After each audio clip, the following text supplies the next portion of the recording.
Baik, terima kasih kepada Kartiwi. Assalamualaikum warahmatullahi wabarakatuh. Selamat sore dan salam sejahtera untuk kita semua. Pertama-tama saya ucapkan terima kasih banyak kepada BIS AI yang sudah menyelenggarakan seminar pada sore hari ini yang berjudul Machine Learning Implementation for Automatic Text Summarization. Saya juga mengucapkan terima kasih banyak kepada narasumber kita, yaitu Bapak Raihan Nugroho Jauhari. Dan saya juga mengucapkan terima kasih banyak kepada para peserta yang sudah hadir, baik yang dari Bisa Tampil maupun dari YouTube channel Tampil. Perkenalkan, nama saya Rosma dari Bisa AI. Pada kesempatan hari ini, saya akan menjadi moderator di acara webinar kolaborasi Bisa AI, Machine Learning Implementation for Automatic Text Summarization. Dan saya juga akan membantu jalannya acara hingga akhir acara.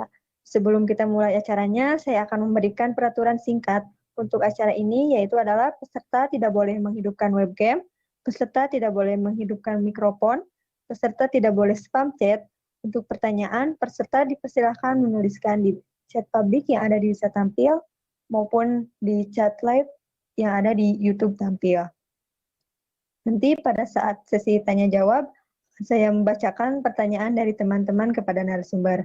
Pada kesempatan hari ini, kita akan membahas tentang Machine Learning Implementation for Automatic Text Summarization.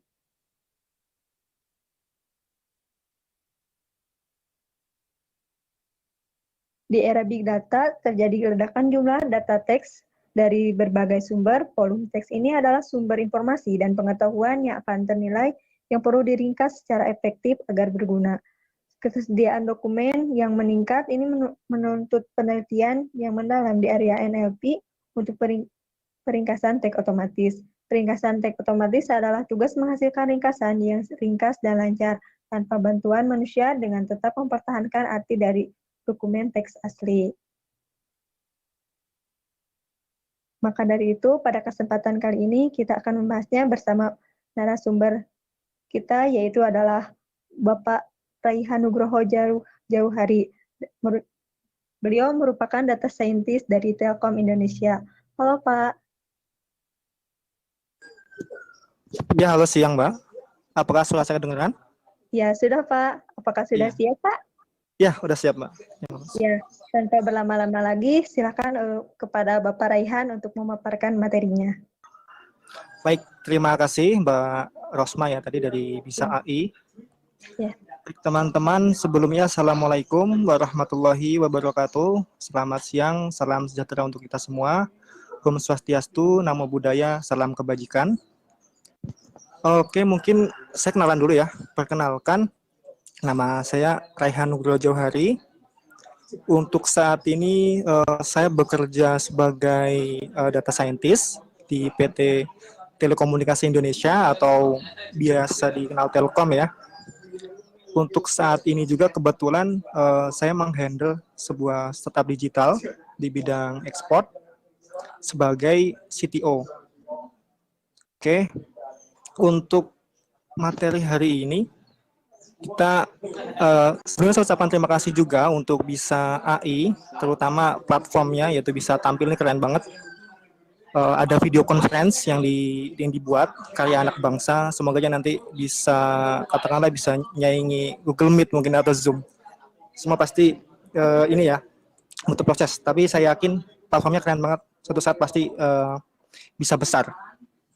Ini juga pesertanya banyak, fiturnya juga bagus. Oke Mbak, untuk ini saya bisa share screen nggak ya? Kayaknya saya belum dijadiin ini host. Halo, tes.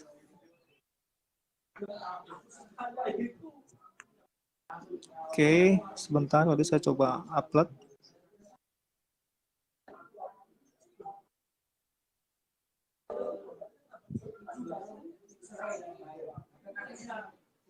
Oke, udah ya.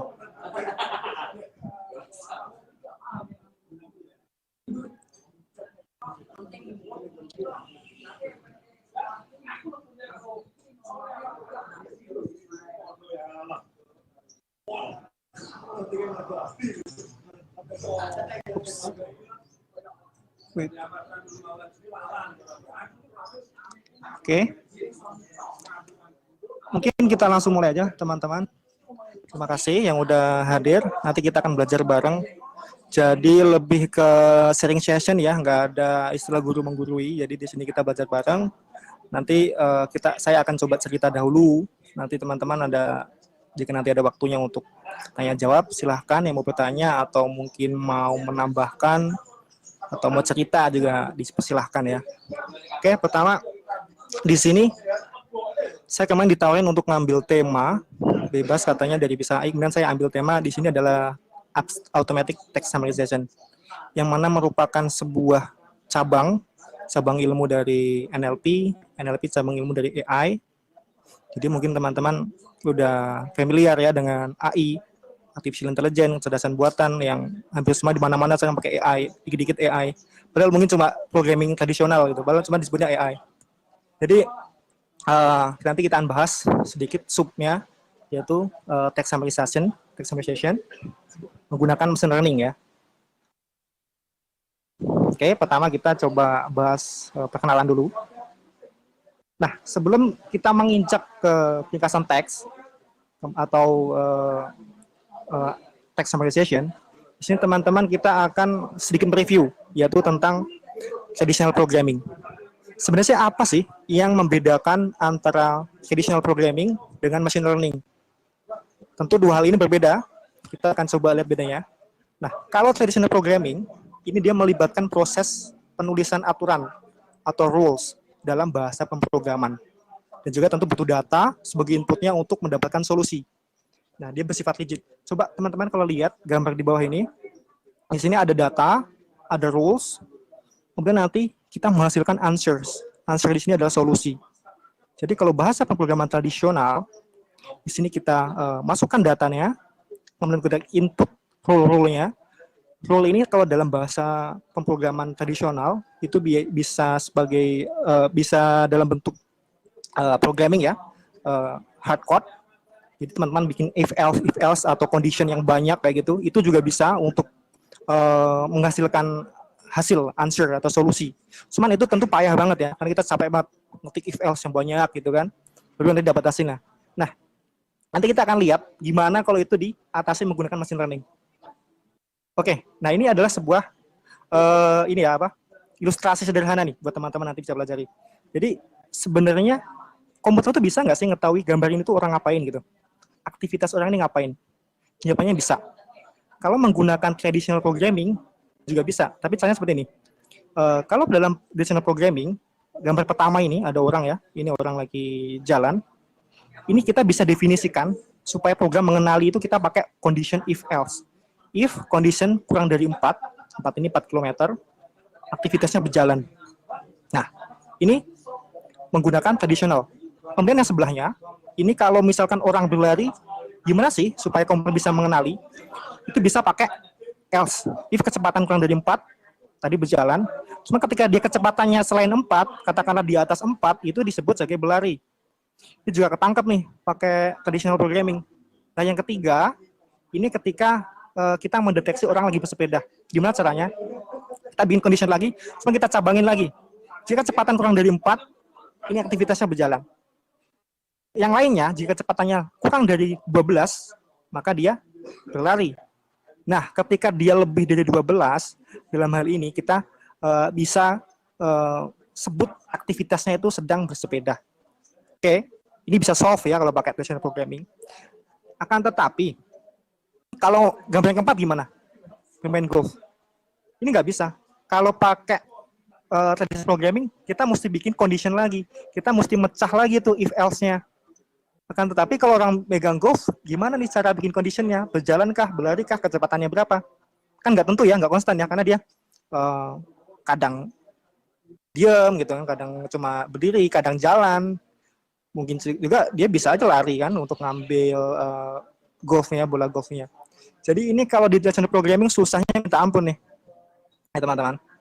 Nah ini kita bisa atasi dengan nanti menggunakan machine learning. So the question is, what is machine learning? Ya, ini pertanyaannya. Arthur Samuel, salah satu pionir dari machine learning dan juga AI, Dia mengatakan bahwa machine learning is the field of study that gives computer the ability to learn without being explicitly programmed. Jadi machine learning adalah suatu bidang studi, ya kan, yang kita ngasih kemampuan kepada komputer untuk belajar tanpa secara eksplisit kita program kayak tadi itu. Kita nggak perlu tuh ngetik if else yang payah banyak. Jadi kita ngajarin nih komputernya biar dia pinter, biar dia bisa niru human manusia gitu loh. Nah, disinilah definisi paling basic dari machine learning yang teman-teman dan saya untuk sebelum memulai ke berikutnya kita harus sepakat dulu nih definisi machine learning apa ya kan. Dan kalau di bawahnya ini, kalau kita bedakan sama sebelumnya, machine learning itu kita ngasih inputnya data sama answernya. Jadi kita kasih datanya, kita juga kasih jawabannya nih. Jadi data gambar ini orang sedang ngapain. Kita gambar ini orang sedang ngapain. Itu kita kasih banyak sebanyak-banyaknya, nanti si mesin belajar. Si komputer nanti akan belajar. Nah, setelah dia belajar, dia akan menghasilkan rules. Dan ini adalah aturan atau model. Tentu beda banget sama ini tadi ya. Kalau ini kita kasih rule sama datanya, baru dapat jawabannya. Kalau mesin learning enggak, kita kasih data sama jawabannya, dia akan belajar sendiri. Dan dia akan bisa mengenali nanti untuk data-data yang baru gitu. Kita dapatnya rule. Keren ya. Oke, kemudian nah ini kalau untuk case-nya tadi untuk kita ngedeteksi orang itu lagi ngapain, itu kalau machine learning kita kasih datanya terus kita kasih label. Misalkan ini yang pertama, ini label orang berjalan, ya kan? Terus yang kedua, orang lagi berlari. Yang ketiga bersepeda, yang ketiga golf. Ini kita kasih data sebanyak-banyaknya. Jadi mesin learning itu kalau datanya makin banyak makin pintar ya. Kita kasih katakanlah 5.000 data, dia akan belajar sendiri. Dan nanti kalau ada kita kasih input baru, dia bisa langsung mengenali.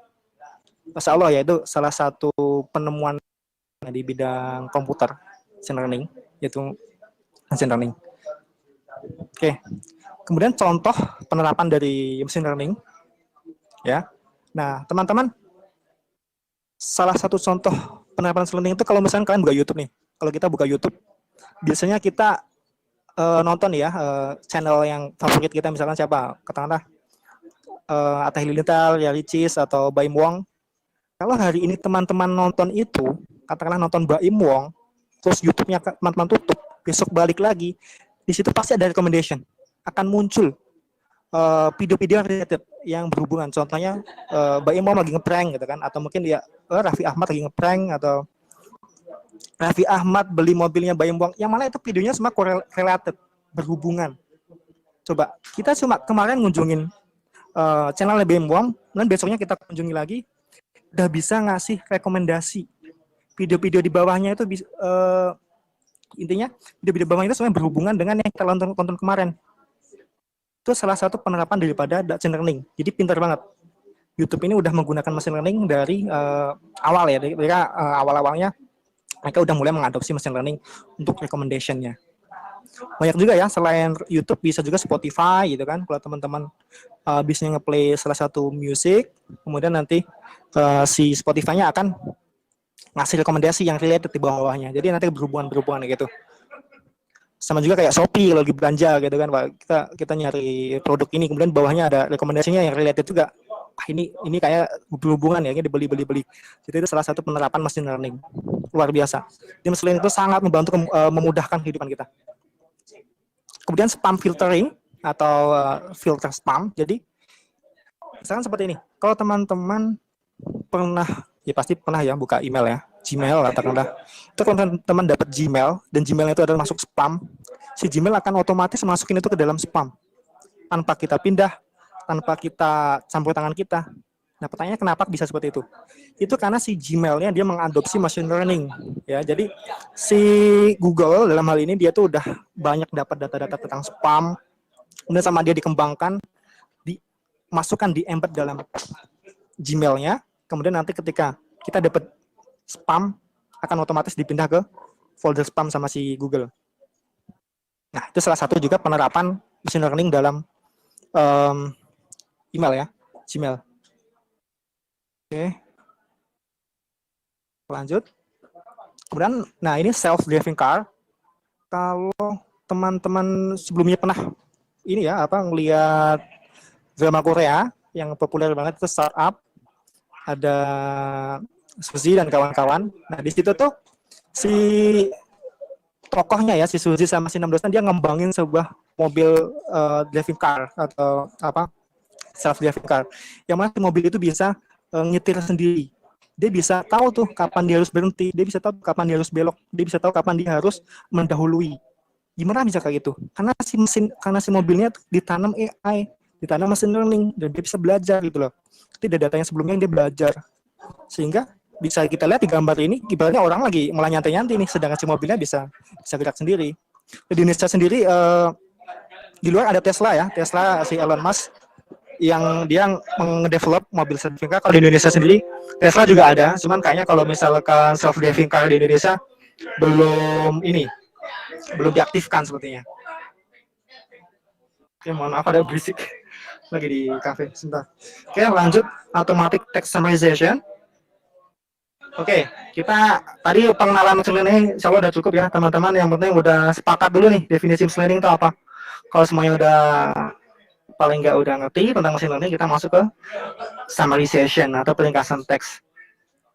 Oke, summarization atau peringkasan teks itu commonly umumnya itu ada di mana-mana ya. Ada di mana-mana itu peringkasan teks. Contohnya kalau misalkan kalian lagi mau beli buku, katakanlah di toko buku misalkan Gramedia ya.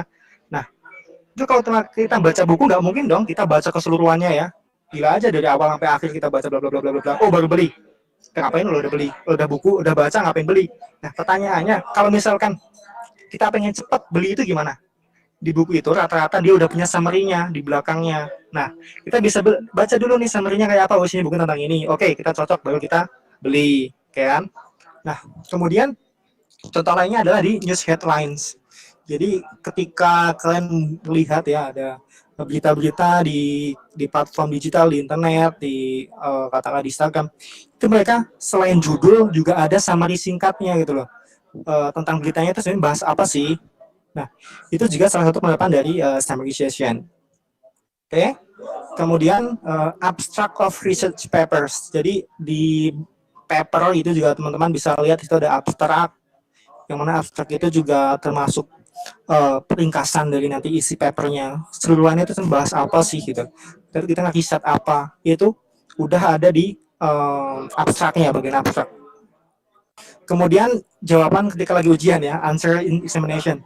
Jadi unnecessarily long answer will not be corrected. Jadi kalau kita jawab panjang-panjang nih pas ujian, ya disalahin juga. Karena kayak ini orang ini dah apa kayaknya nge-cheat, kayaknya jiplak gitu kan. Maka kalau kita kasih ringkasan yang dikit gitu kan, berarti ini mungkin dia dari hasil ringkasan dia sendiri. Jadi salah satu penerapannya juga bisa dalam ujian. Jadi kalau ujian jawabnya jangan panjang-panjang. Kayak gitu. Oke. Kemudian apa sih itu summarization atau peringkasan? Ya, peringkasan adalah suatu cara untuk mengambil informasi, sumber informasi, lalu kemudian kita ekstrak nih kontennya, kita ekstrak dan kemudian kita menghasilkan konten yang lebih penting, yang paling inti gitu loh. Itulah yang nanti akan kita sajikan ke user. Tapi ingat, meskipun singkat, kita juga tetap harus mempertahankan nih informasinya. Kita nggak boleh setelah kita ringkas kemudian nanti makna-makna yang pentingnya hilang gitu kan. Nggak, kita tetap harus memperhatikan informasi pentingnya, the importance kontennya. Lalu untuk inputnya ini bisa satu ya ataupun lebih dokumen source-nya, sumber dokumennya. Nanti outputnya generally normalnya itu satu dokumen untuk hasil summary-nya. Oke. Kemudian human summarization. Pertama kita mengenal dulu peringkasan dari manusia. Human are often excellent summarizer. Jadi jelas bahwa manusia adalah sehebat-hebatnya summarizer. Jangankan summarizer lah ya, machine learning aja kan kita sebenarnya membangun sebuah model untuk niru human. Jadi human itu emang kecerdasannya gila sih. Kalau manusia itu emang luar biasa. Nah makanya kita bikin AI dulu untuk kalau bisa untuk nyaingin human. Sekarang sih belum ya, masih jauh. Cuman nggak tahu kita suatu saat nanti apakah bisa menyaingi kecerdasan manusia seperti film kayak Terminator gitu. Jadi human are often excellent summarizer. Manusia adalah umumnya adalah yang paling baik untuk nge-summarize. Kemudian summarization an art, apakah summarization itu adalah sebuah seni? Ini ada quote dari Atwood: to take the original articles, understand it, and pack it neatly into a nutshell without loss of substance, bla bla bla bla bla. Jadi intinya tuh si Atwood bilang untuk mengambil original teksnya, pertama pahami, kemudian kemas secara singkat tanpa kehilangan substansinya. Itu kuncinya ya. Dan nanti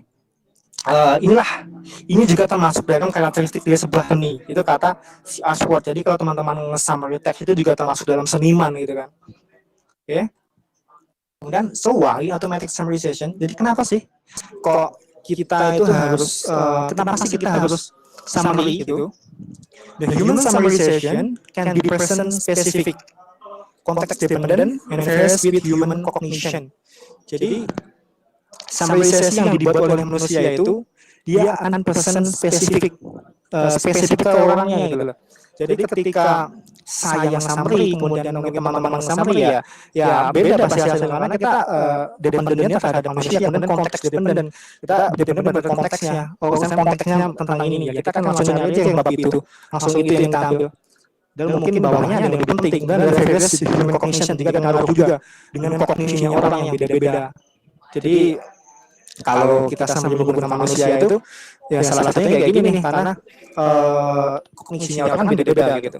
Kemudian alasan yang kedua dari informasi overload, jadi jelas, dan informasi yang sangat membludak nih di abad sekarang ini, informasi di mana informasi ini juga bisa membantu menggunakan text summarization. Kemudian targeting different audience and different types of application. Jadi di sini setelah kita summary hasilnya teksnya itu, kita bisa sajikan untuk hal lain, kita bisa kasih ke audiens yang lain, katakanlah untuk researcher, katakanlah untuk stakeholder.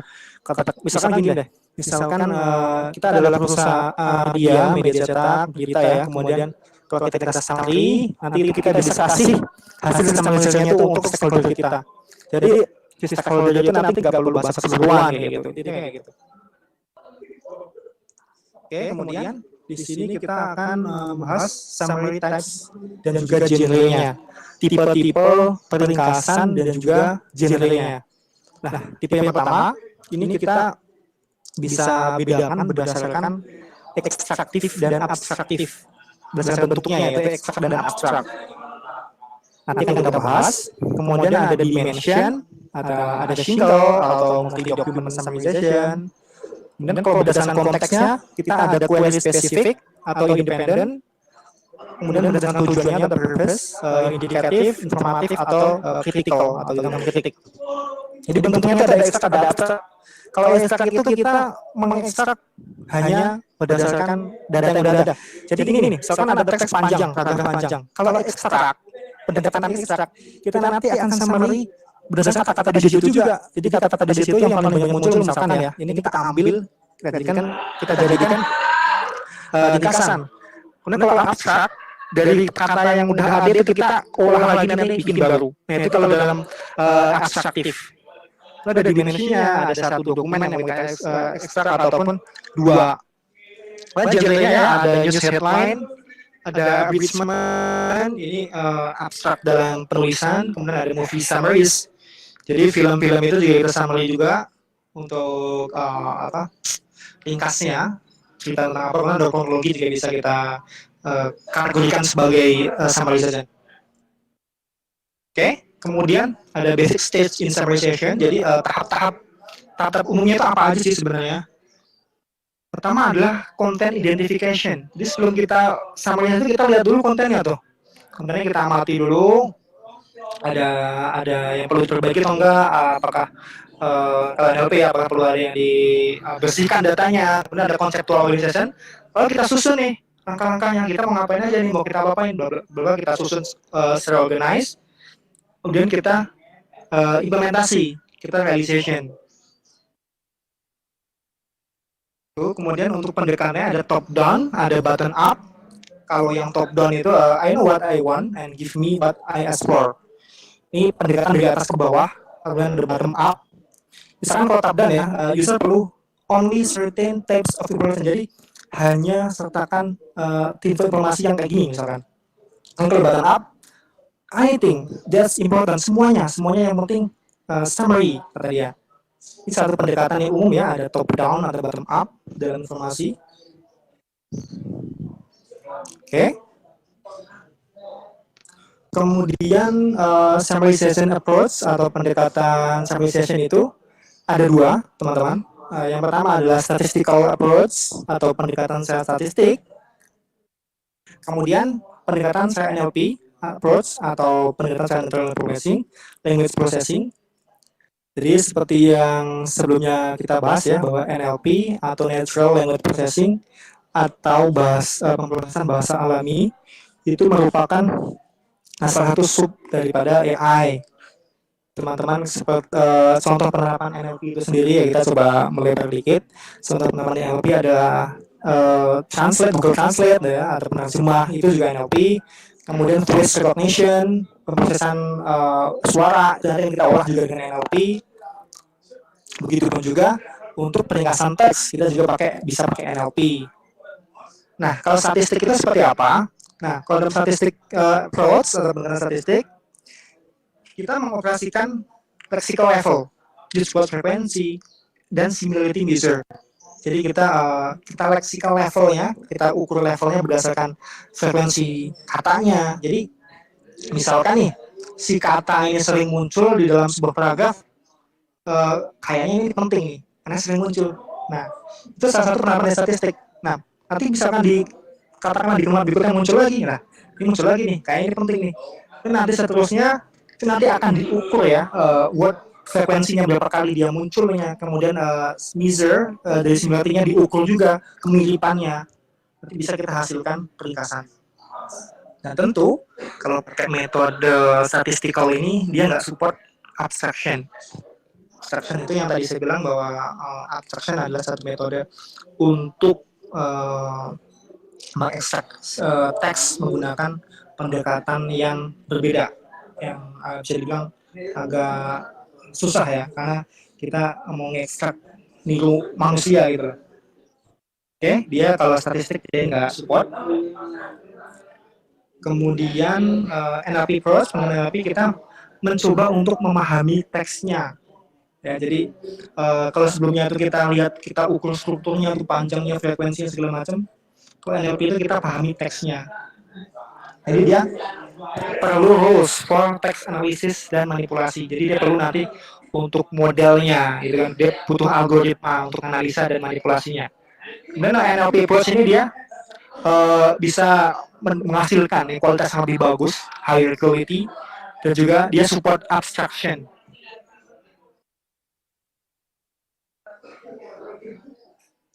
Oke, sedikit outline dari materi kita sebelumnya. Kita tadi udah bahas tentang motivation. Motivasinya apa sih kok kita pakai peringkasan teks? Kemudian konsep dasarnya seperti apa ya untuk peringkasan teks itu? Nanti kita akan membahas tentang statistical approach, NLP approach, abstract generation, lalu summary evaluation. Oke. Nah, yang kedua adalah statistical approach. Jadi pendekatan secara statistik nih kan. Nah, teman kita mengeksploitasi atau kita mengkorek-korek nih word frequency information-nya. Jadi frekuensi dari katanya itu. Pertama adalah high frequency words are related to the topic of the document. Jadi semakin banyak frekuensi dari teks itu muncul, ya kan?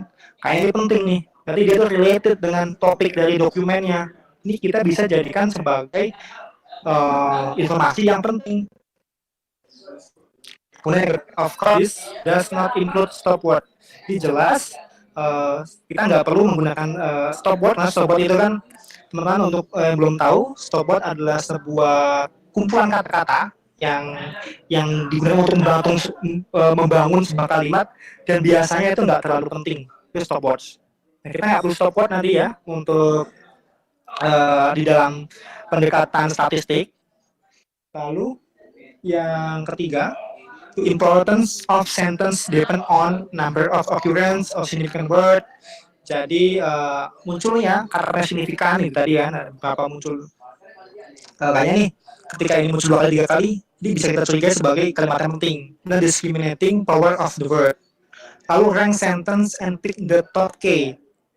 Jadi nanti dari kalimat-kalimat yang penting itu nanti, sorry ya, untuk kata-kata yang penting itu tadi, nanti akan kita lihat di dalam kalimat itu muncul beberapa kalimat itu beberapa kali, maka dia akan masuk rank yang top level. Jadi nanti kita akan melakukan leveling ya. Dari kalimat semua kalimat dan paragraf itu kita leveling. Manakah yang level yang paling tinggi itu yang kita ambil menjadi summary. Jadi kita akan coba praktek kalau misalnya waktunya ada teman-teman. Kita pakai TF-IDF dalam hal ini. Lalu menggunakan using keyword. Jadi menggunakan kata-kata yang kata-kata tertentu ya. Pertama adalah beberapa kata atau frase berkorelasi positif terhadap summary. Contohnya important, to conclude. Jadi ketika dalam kalimat itu muncul kata important, muncul kata to conclude, kita bisa curigai bahwa suatu kalimat itu adalah penting. Dan itu nanti bisa kita customize untuk kita ambil sebagai ringkasan yang penting. Lalu muncul lagi kan to conclude. Oh, ini kayaknya penting nih, kita ambil nih kalimat yang mengandung tuh to conclude. Oke. Kemudian yang kedua, kita beberapa kata atau frasa itu berkorelasi negatif terhadap ringkasan. Jadi kayaknya for example, exception, for example contohnya ya. Jadi kalau ada kalimat dia bilang contohnya adalah bla. Nah, itu pasti itu ya jelas aja, detail aja, bukan kalimat yang penting. Apalagi exception. Jadi exception itu jelas kecuali ya. Kecuali itu berarti yang bukan. Itu pasti dia bukan, umumnya pasti bukan kalimat yang penting untuk dijadikan summary. Oke. Kemudian kita mengkorek atau mengexploiting dokumen structure-nya. Kita juga bisa mendapatkan summary dari suatu paragraf atau kalimat itu berdasarkan struktur dari dokumennya. Gitu. Pertama adalah information from structure, jadi informasi dari strukturnya sendiri. Pertama adalah title words. Sebentar. Oke, jadi adalah title words. Jadi dari judulnya itu kita juga bisa kita customize nanti untuk menentukan bahwa suatu kalimat ini tuh penting. Kalimat yang mengandung judul ini, ya kan? Dari misalnya bawahnya ada kalimat tentang ini nih. Itu kita customize untuk mendapatkan hasil summary. Kemudian sectionnya, subsection, heading, words itu juga bisa kita ambil untuk sebagai penentu suatu kalimat itu penting atau enggak. Tentunya setelah ditransfer ke ini ya, ke codingan ya, setelah transfer ke dalam bentuk algoritma. Kemudian ada juga information from position yang mana dia berdependen pada genre. Kalau genrenya tentang ini, bisa jadi ringkasannya tentang kata-kata yang ini. Sebut kita sebagai konsep kan genrenya itu tentang sci-fi ya atau science fiction kayak gitu. Nanti di bawahnya nanti ada kata-kata tertentu yang bisa related dengan genrenya itu. Nah, itu juga bisa kita pertimbangkan untuk dijadikan sebagai hasil ringkasan. Lalu ada first sentence of document.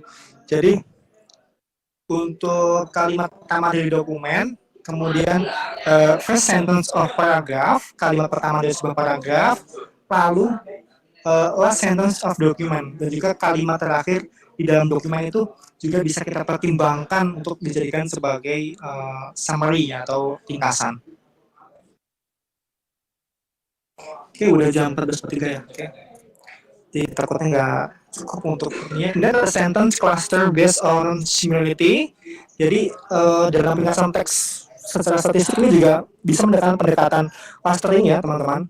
Jadi nanti berdasarkan kemiripan daripada kalimat itu juga kita bisa jadikan kita cluster nanti jadi sebuah cluster tertentu. Nah itu bisa kita jadikan sebagai peringkasan juga atau hasil ringkasan summary. Itu. ada banyak tekniknya, bisa menggunakan K-means, atau bisa menggunakan juga um, saya lupa, cuman beberapa teknik clustering itu ada yang support untuk ada yang bisa untuk um, peringkatan teks. Dengan sekarang teman-teman nanti bobotin dulu ya, pakai TF-IDF kita bobotin dulu bobotnya berapa per kalimat, per kata, bobotnya itu yang kita cluster.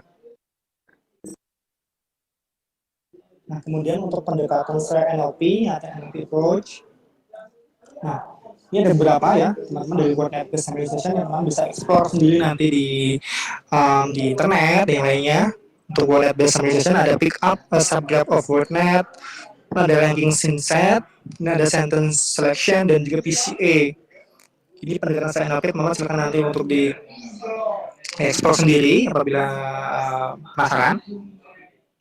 Kemudian yang bagian keempat adalah abstraction summarization. Coba minum sebentar, teman.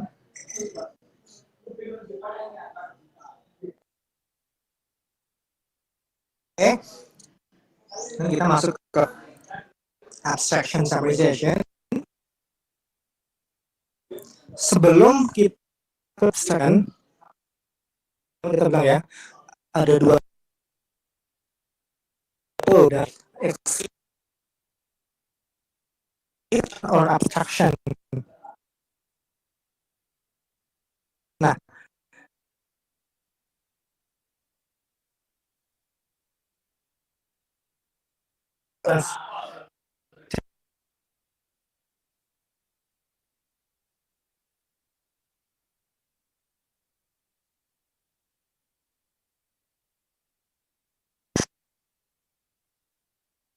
objek kemudian verb, depannya verb lagi, ya, atau kemudian ada subjeknya double.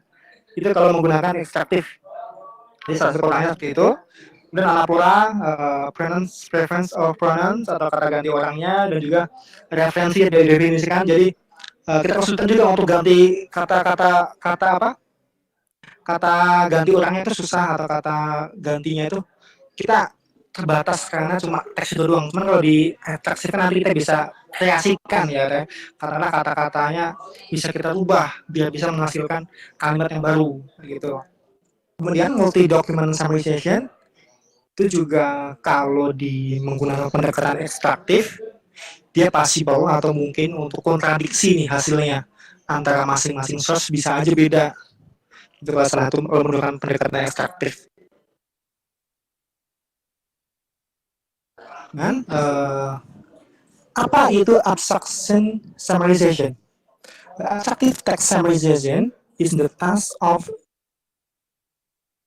generate and captures the silence idea of the source text. Jadi kegiatan otomatis ada suatu tugas untuk mengenerate, untuk menghasilkan hasil ringkasan yang baru yang dapat menangkap ya ide-ide utamanya dengan tanpa mengurangi informasinya. Misalnya teman-teman lihat yang di bawahnya ya, di sini ada teks, kemudian ada beberapa kalimat dalam teks itu ya, ada satu, dua, tiga, empat. Nah, ini kita pakai, kita gunakan abstract summarizer, nanti menghasilkan new sentence. Jadi ada kalimat yang baru nih. Dia bisa mengenerate kalimat baru dari kalimat-kalimat yang ini. Masya Allah ya, keren banget ya. Ini salah satu penerapan apa? Mesin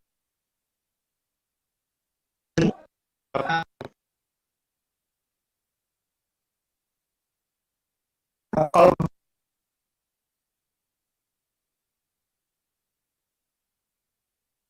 dalam penelitian saya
Iya, mungkin narasumber kita kali ini sedang mengalami kendala jaringan ya.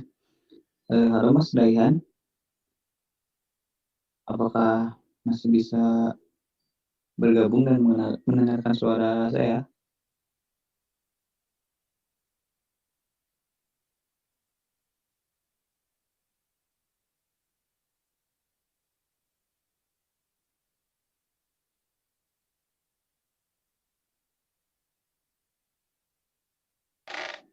Ya, sambil menunggu narasumber kembali normal untuk jaringannya, mungkin bisa apa ya, dari rekan-rekan peserta barangkali ada pertanyaan ataupun kebingungan mengenai topik pembahasan yang kita bahas hari ini, bisa langsung disampaikan saja pertanyaannya di public chat.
Halo tes, apakah suara saya kedengaran?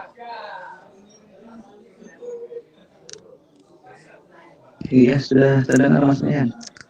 Iya, Dan mohon maaf Mas. Sepertinya ada crash di laptop saya ya. Jadi saya pakai dua device nih. Untuk suaranya saya pakai handphone dan tadi share screen tetap pakai itu paling. Gak apa-apa ya? Oh ya, baik. Siap. Ya mohon maaf teman-teman, ini tadi ada sedikit kendala di laptopnya. Oke, kita lanjut lagi tadi sampai mana ya tadi ya? Tadi sampai mana Mas Yaga ya? Maaf.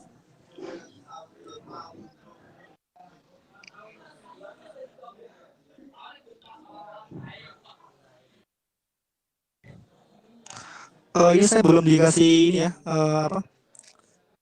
Untuk bisa share screen. Bisa mohon maaf Mas. Oke.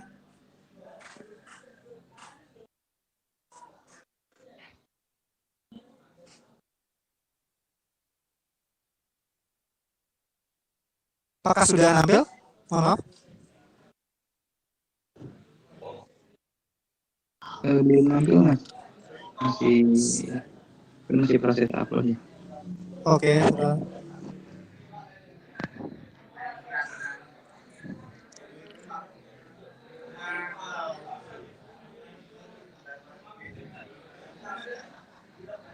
Masih belum nampil juga Mas, sorry, maaf. Iya Mas, masih belum nampil untuk slide ininya. Oke.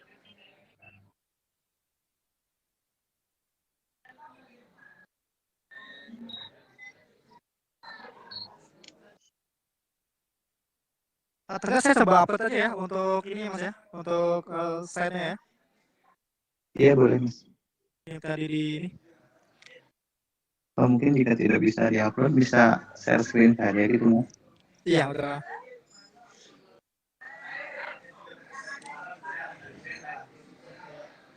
Oke.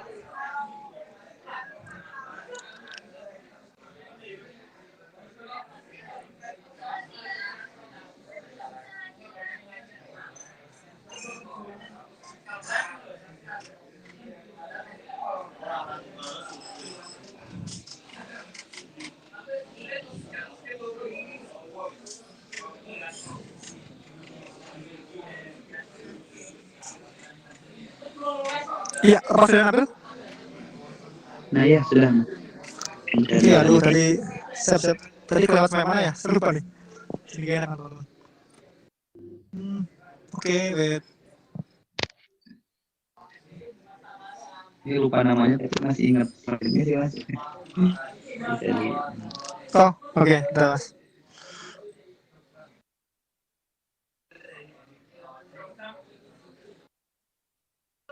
Oh ini kali ya?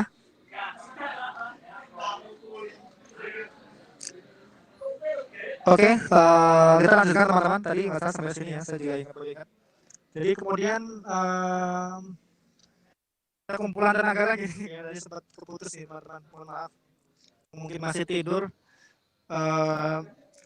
Coba disimak lagi kali teman-teman ini. Kita lanjut ya ke topik interpretasi. Lagi sedikit bahwa peringkasan teks secara abstraktif itu adalah suatu tugas untuk mengenerate suatu hasil ringkasan yang berbeda dari teks-teks yang sudah ada. Jadi kalau misalnya kalimat kayak gini nih, kita bisa mengenerate lagi jadi kalimat yang baru yang belum ada sebelumnya. Ini menggunakan abstraktif. Dan ini nggak bisa kita gunakan menggunakan pendekatan yang ekstraktif seperti itu. Oke. Kemudian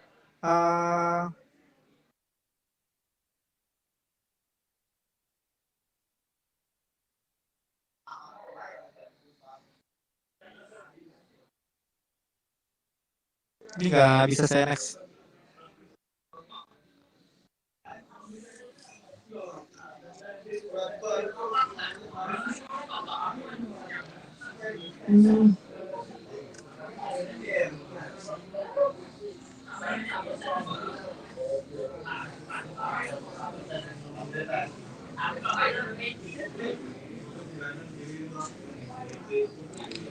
Ini slide-nya nggak bisa saya next Mas ya?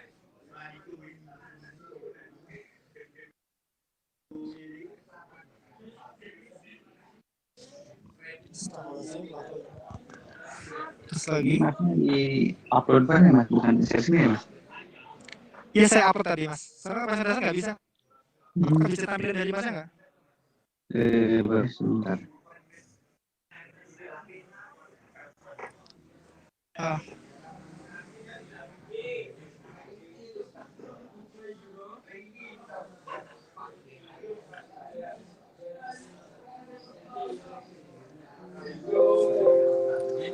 BTW ini nampil nggak ya sekarang ini? Yang saya klik ini saya next.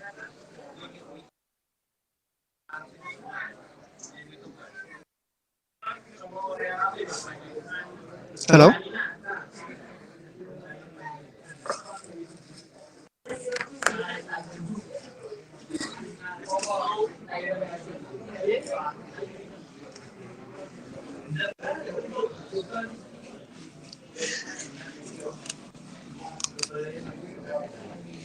Tes mas, halo?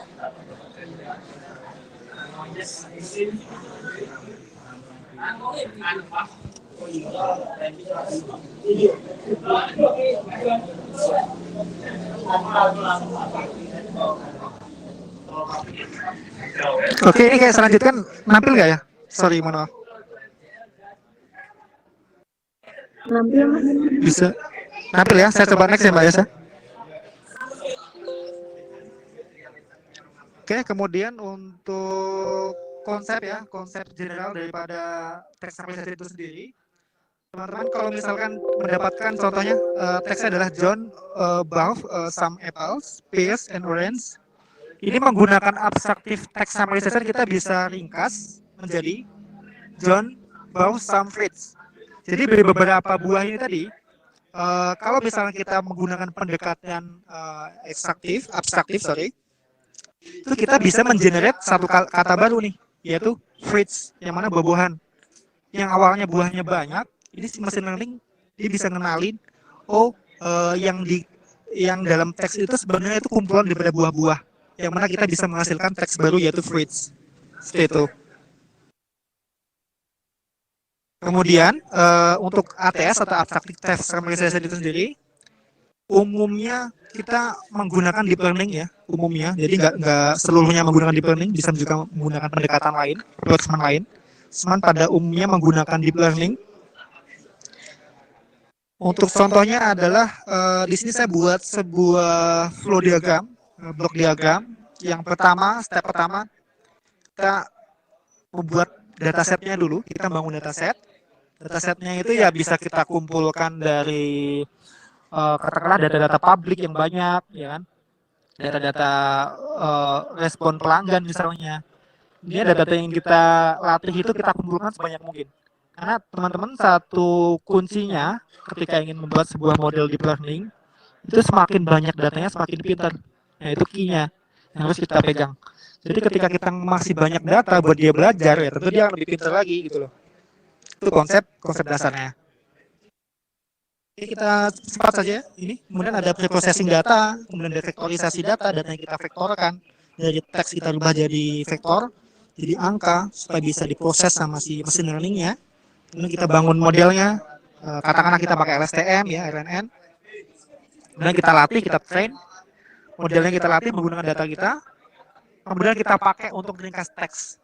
Ya, jadi setelah modelnya jadi, kita bisa langsung ringkas dengan data yang baru yang belum pernah sama sekali digunakan. Itu bisa kita gunakan. Lalu kita evaluasi. Oke.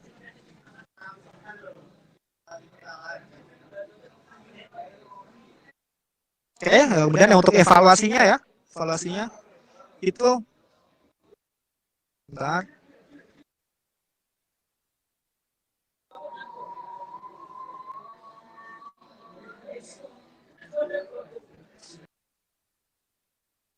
Ya, untuk mengevaluasi sebuah model machine learning, terutama dalam hal ini adalah deep learning, tentu kita menggunakan yang namanya evaluasi. Jadi kita ingin tahu dong, machine learning, model yang kita bagus, kita buat ini tadi, seberapa baik performanya. Nah, itu kita juga nggak bisa tuh kalau menggunakan pendekatan manusia, oh kayaknya ini bagus nih, oh kayaknya ini kurang bagus. Itu masih bersifat human dan person, based person, jadi kita nggak bisa jadikan itu sebagai katakanlah untuk penelitian. Karena penelitian harus jelas baseline-nya kayak gitu. Jadi kita butuh yang namanya evaluasi. Evaluasinya apa? Pertama dari fluensinya atau katakanlah untuk dari kefasihannya dan koherennya. Jadi kalimatnya itu apakah koheren, dalam hal ini nggak ada tumpang tindih kosakata, katakanlah verbnya double atau noun-nya double kayak gitu. Kemudian juga harus informatif. Lalu ada communication ratio. Jadi kalau misalkan teman-teman menggunakan deep learning, kita juga bisa menggunakan evaluasi yang umum seperti kita lihat loss-nya gitu ya. Loss-nya berapa, kemudian kita bisa lihat akurasinya. Apabila teman-teman menggunakan pendekatan deep learning. Oke, itu referensinya, beberapa referensi yang saya gunakan untuk ini. Ya Mas, mungkin cukup ya dari slide-nya, presentasinya. Silakan mungkin yang ada masuk ke situ jawab.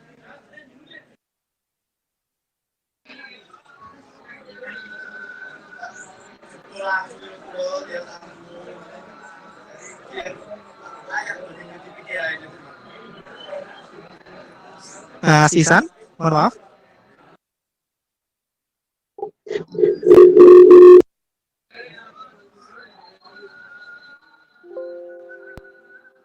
Baik, Pak. Terima kasih banyak.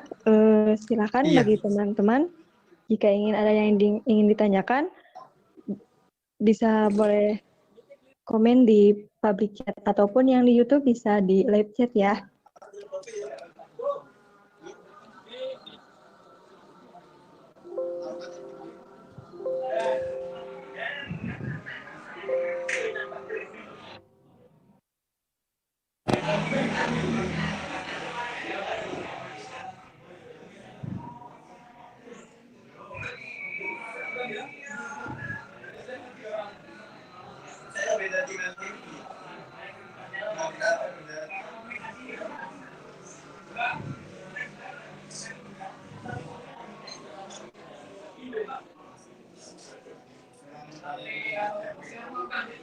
Kalau untuk di YouTube ada pertanyaan nggak Pak ya?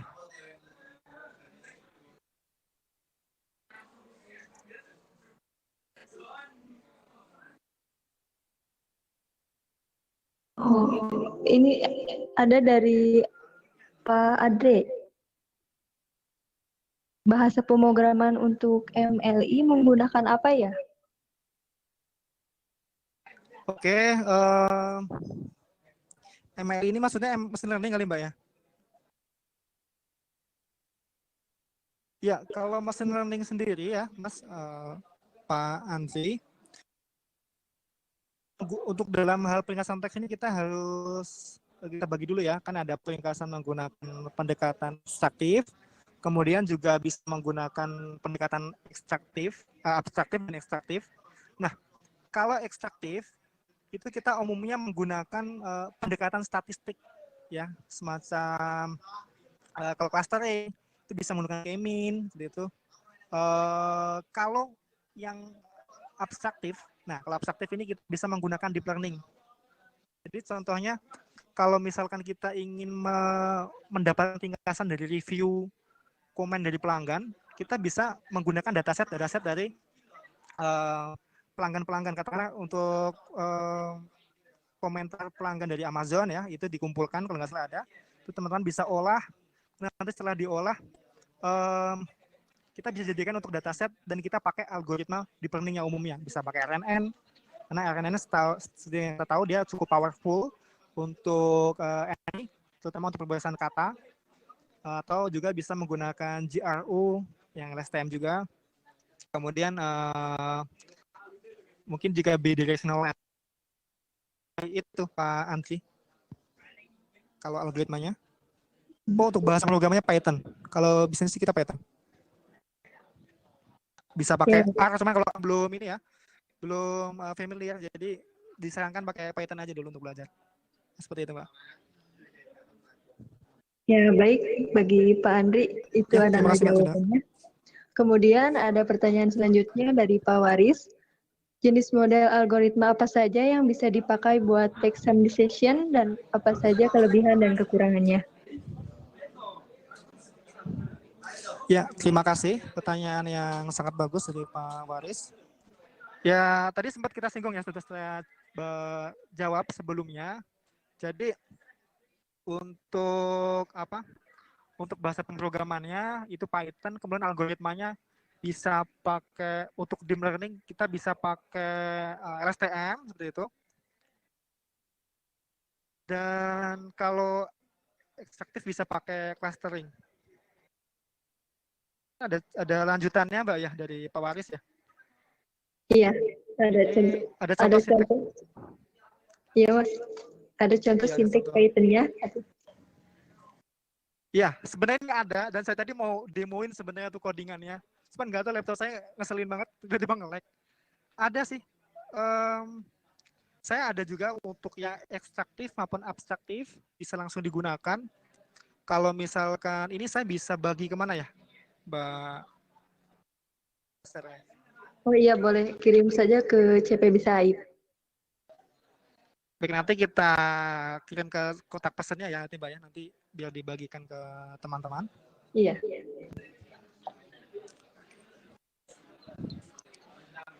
Baik, Bisa silakan. mendemokan sebenarnya. Oh, baik. Baik, silakan. Lanjut aja Mbak, karena ini masih belum bisa dari laptopnya. Mana ada pertanyaan lagi mungkin? Oh, belum ada saat ini. Silakan bagi teman-teman yang ingin bertanya kembali untuk tuliskan lagi di public chat. Oke, silakan mungkin teman-teman, Bapak, Ibu, kalau misalkan ini kita sharing aja, ya, sharing aja.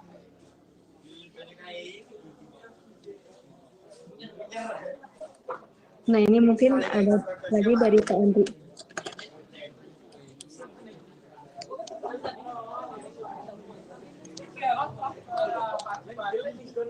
Yang mana, Mbak? Ini sedang mengetik, Pak. Oh, oke.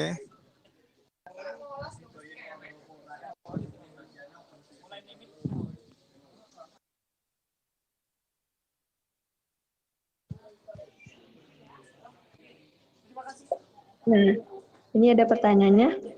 Berarti saran untuk skripsi lebih baik pakai yang mana ya, Pak? Apakah pakai Mint atau deep learning? Ya, terima kasih Pak Andri, pertanyaan yang bagus. Untuk saran saya, kalau untuk skripsi, tadi kan kita juga sempat jelaskan ya, yang masih ada gap-nya, ada celah untuk researcher itu di pendekatan abstraktif Pak. Jadi kita mungkin nggak eksplisit bilang algoritmanya ya, tapi yang kita pilih ini adalah pendekatannya. Jadi kalau skripsi saran saya kita menggunakan pendekatan yang abstraktif, yang mana abstraktif nanti menggunakan deep learning dan juga menggunakan algoritmanya deep learning LSTM atau yang lainnya. Akan tetapi untuk sebagai researcher ya kita ya sebenarnya nggak ada batasan, nggak meneliti yang Kaimin juga nggak masalah seperti itu.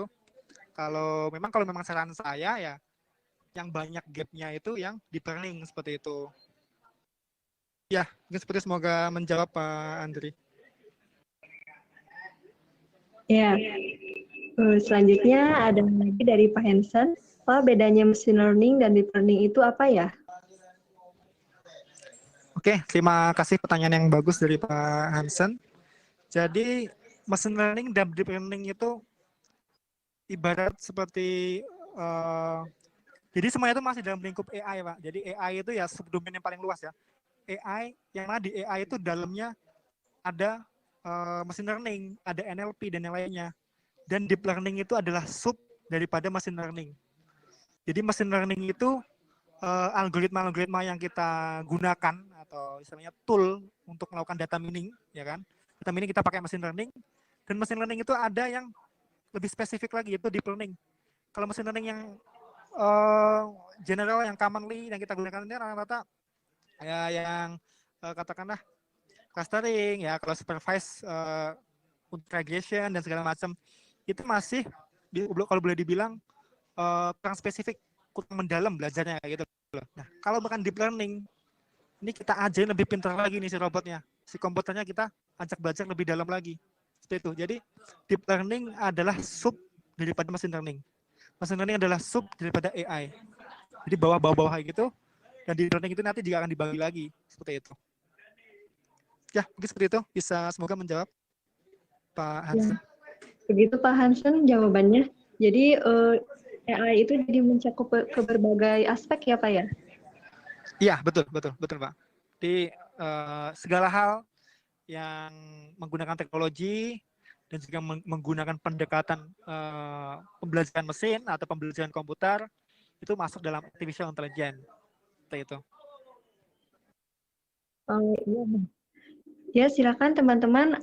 Jika ada yang ingin ditanyakan kembali, silakan terus kembali pada kolom babi chat ya. Sembari nunggu saya coba tes dulu Mbak, barangkali bisa ini ya, bisa tampilin codingannya. Soalnya ini penting banget. Ya, silakan.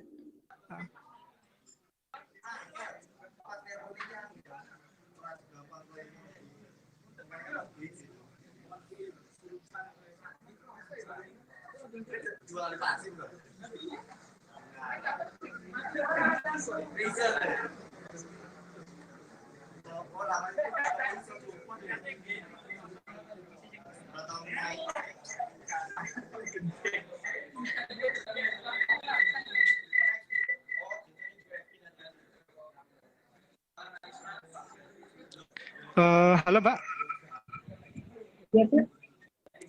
ini apakah bisa di yang satu lagi saya bisa screen? Mohon maaf. Oh, bisa. Silakan. Bapak tinggal klik pada tombol komputer di sebelah kanan, Pak. Sebenarnya belum muncul ya Mbak ya, karena saya Belum. pakai dua. Oh, udah ya. Belum, Pak. Udah Pak. Oh iya. Oke.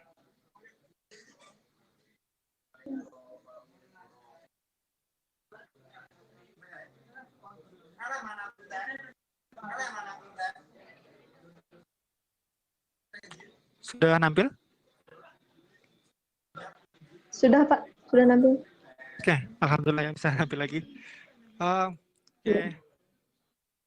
Jadi tadi udah pertanyaan dari dari teman-teman. Untuk codingannya ada nggak ya? Kita ada. Jadi codingan ada banyak sekali ya Bapak Ibu. Kalau misalkan rajin cari, itu bisa cari-cari di Medium, bisa di Kaggle.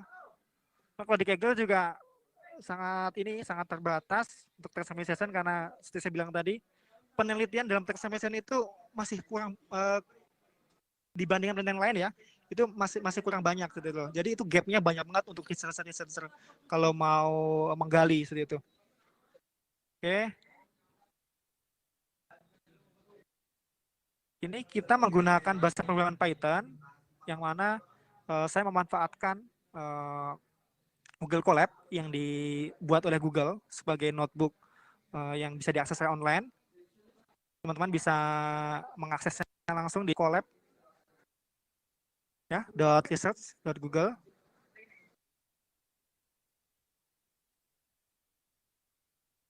Sangat mudah. Nah, kita nggak perlu install aplikasi Python ya, kita nggak perlu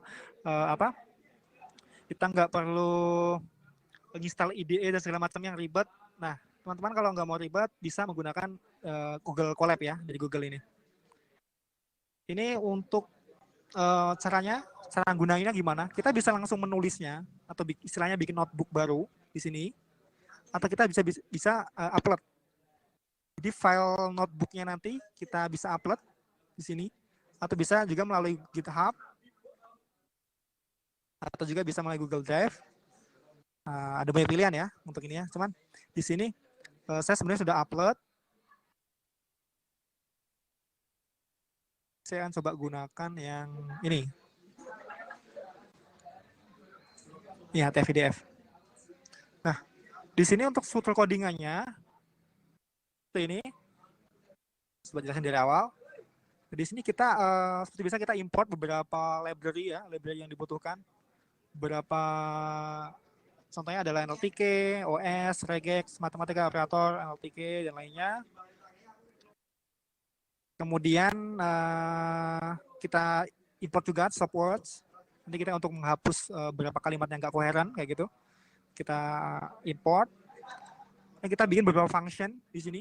Ada banyak sekali function. Pertama untuk lemmatis word, kemudian stem word, remove spesial karakternya, ya kan, kata nggak itu untuk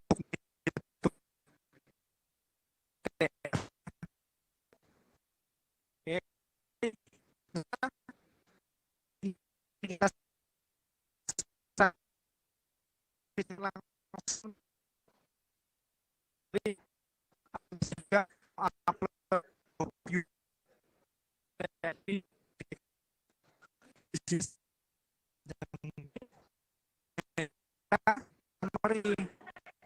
Mohon maaf Pak, sebelumnya suaranya putus-putus.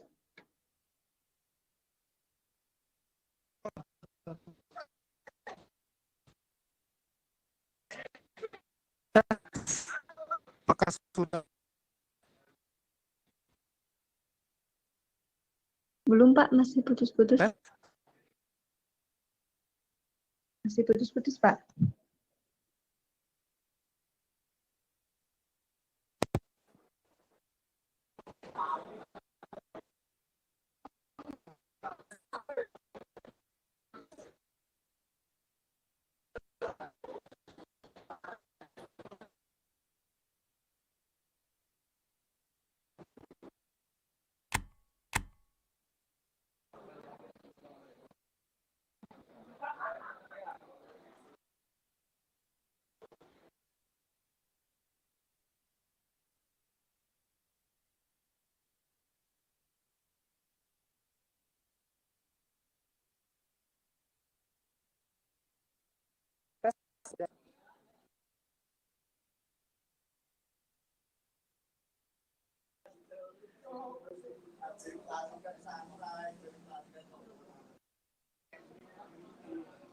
halo Pak?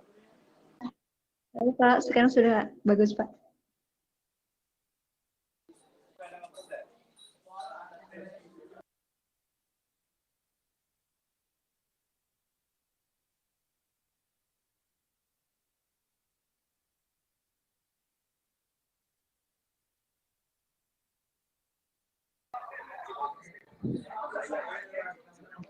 Ya, apakah sudah terdengar mungkin sekarang? Iya Pak, sudah jelas sekarang. Ya, oke. Saya coba lanjutkan lagi ya share screen-nya. Pak. Ya, silakan Pak. Kita singkat aja. Udah 3:30 ternyata. Juga tadi keputus. Oke, jadi ini codingannya kurang lebih codingan seperti ini. Kita bisa kasih inputan nanti teks ataupun kita langsung tulis secara eksplisit kayak gini ya untuk teks yang kita summary. Dan nanti untuk hasilnya akan muncul di sini. Seperti ini Bapak Ibu, teman-teman. Nah, seperti saya bilang tadi, untuk hasilnya itu nanti akan singkat, jauh lebih singkat dari yang aslinya ya. Seperti ini hasil ringkasannya.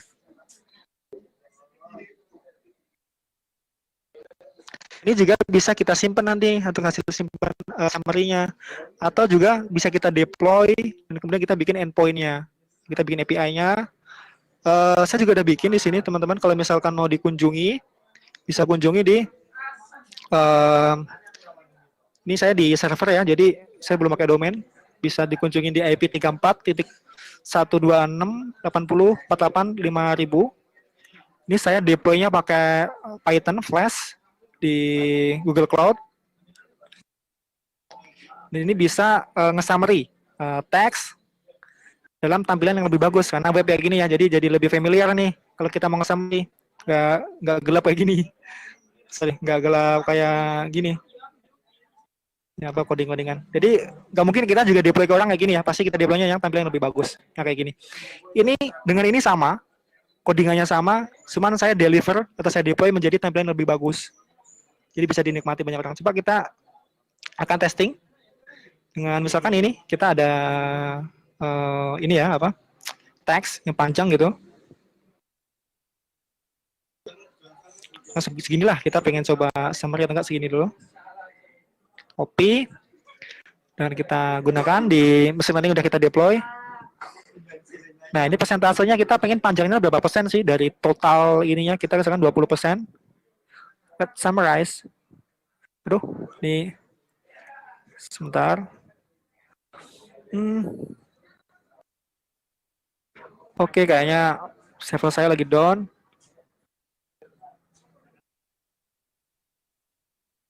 Ya, sebenarnya lagi down. Cuman, coba saya nyalain lagi. Bapak Ibu bisa kunjungi di sini ya, di 34.188.84. Nanti saya coba kasih ke ininya juga sebagai bahan untuk pelajaran. Nanti sekalian sama slide presentasinya.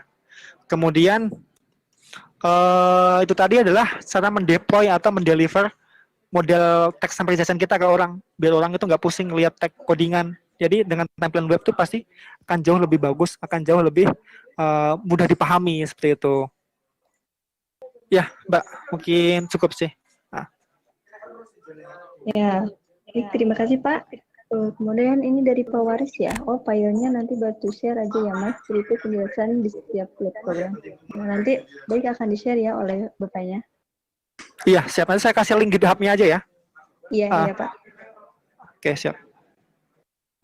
Ya, baik. Bagi teman-teman jika masih ingin ada yang ingin ditanyakan, silakan tanyakan kembali.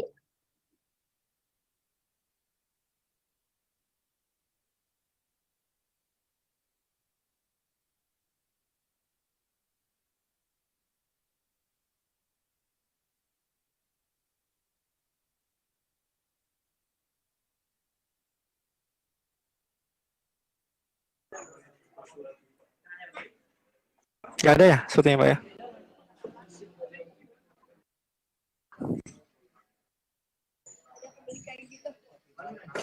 Iya Pak, sebentar. Ya. Ya, mungkin pertanyaan dari Pak Waris merupakan pertanyaan terakhir ini ya Pak. Ya, kalau emang nggak ada lagi nggak apa-apa Pak. Iya. Teman-teman. Sebelum acara ditutup, apakah dari Bapak Raihan ada pesan penutup untuk acara pada hari ini? Ya, saya ingin mengucapkan terima kasih ya kepada Bapak Ibu semuanya yang udah hadir dan sharing session ini. Kita belajar bareng. Kemudian terima kasih juga untuk platform Bisa AI.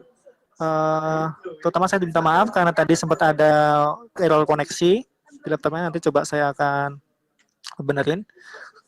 Semoga aja nanti ada kesempatan lagi untuk kita bisa sharing session lagi. Bapak Ibu, semoga ilmunya bermanfaat meskipun tidak banyak dan bisa membuka sedikit pengetahuan kita tentang hal yang kita pelajari pada sore hari ini. Seperti itu, terima kasih. Terima kasih banyak. Wassalamualaikum warahmatullahi wabarakatuh. Waalaikumsalam warahmatullahi wabarakatuh. Ya, Mbak, cukup. Ya, teman-teman, materinya sangat menarik sekali ya. Semoga bermanfaat bagi kita semua. Baik, mungkin dengan keterbatasan waktu, acaranya akan saya tutup. Saya ucapkan terima kasih banyak kepada Bapak Raihan yang telah memaparkan materi yang sangat menarik. Nah, ini juga saya ucapkan terima kasih banyak kepada teman-teman yang sudah gabung hingga akhir acara ini. Dan jangan lupa untuk ikutin terus sosial media Bisa AI, ada Instagram, YouTube, Medium, LinkedIn, dan nyalakan notifikasinya untuk mendapatkan informasi dari Bisa AI. Nah, mohon maaf sekali apabila ada kesalahan dari saya maupun dari panitia. Saya Rosma, pamit undur diri. Wassalamualaikum warahmatullahi wabarakatuh. Terima kasih semua.